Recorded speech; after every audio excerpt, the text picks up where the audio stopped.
ಶಿವನಿರ್ಮಲೆ. ಸತ್ಯದ ಮನೆಯಲ್ಲಿ ಶಿವನಿರ್ಮಲಲ್ಲದೆ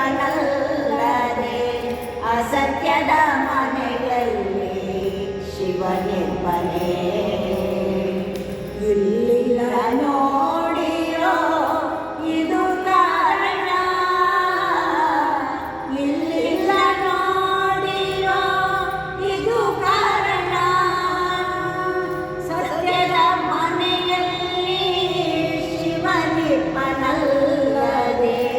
ಅಸತ್ಯದ ಮನೆಯಲ್ಲಿ ಶಿವನಿರ್ಮಲೆ. ಇಲ್ಲಿಲ್ಲ ನೋಡಿರೋ ಇದು ಕಾರಣ, ಇಲ್ಲಿಲ್ಲ ನೋಡಿರೋ ಇದು ಕಾರಣ. ಅಖಂಡೇಶ್ವರ ಲಿಂಗವನ್ನು ಒಲಿಸಬೇಕಾದೋರೆ,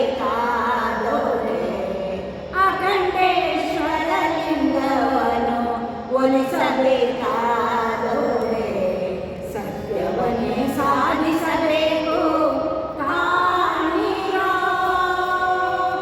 ಅಖಂಡೇಶ್ವರ ಲಿಂಗವನ್ನು ಒಲಿಸಬೇಕಾದೋರೆ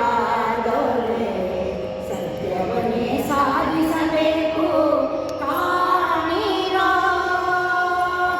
ಸತ್ಯವನ್ನೇ ಸಾಧಿಸಬೇಕು ಕಾಣಿರೋ. ಸತ್ಯವನ್ನೇ ಸಾಧಿಸಬೇಕು ಕಾಣಿರೋ.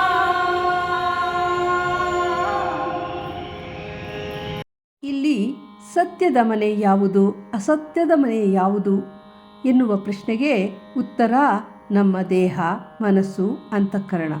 ಸಹಸ್ರಾರು ವರ್ಷಗಳಿಂದ ಈ ಭೂಮಿ ಇದ್ದ ಹಾಗೇ ಇದೆ. ವಸ್ತುಗಳು ಬದಲಾಗುತ್ತಿವೆ.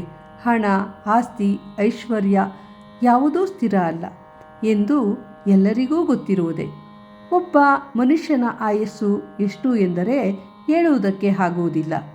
ಕೆಲವರು ಹುಟ್ಟಿದ ಕೂಡಲೇ ಸಾಯುತ್ತಾರೆ, ಕೆಲವರು ಬಾಲ್ಯದಲ್ಲಿ, ಕೆಲವರು ಯೌವನದಲ್ಲಿ, ಮುಪ್ಪಿನಲ್ಲಿ ಸಾಯುತ್ತಾರೆ.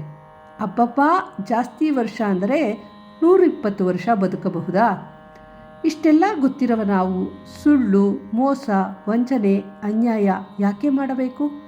ಅದರ ಬದಲಾಗಿ ಸತ್ಯ, ಧರ್ಮ, ನ್ಯಾಯ, ನೀತಿಯಿಂದ ಎಲ್ಲರನ್ನೂ ತನ್ನಂತೆ ಕಾಣುತ್ತಾ ಪ್ರೀತಿ, ದಯೆ, ಕರುಣೆ, ಶಾಂತಿ ತುಂಬಿದ ಮನದಲ್ಲಿ ಆ ಪರಮಾತ್ಮನು ನೆಲೆ ನಿಲ್ಲುವಂತೆ ಮಾಡಬೇಕು.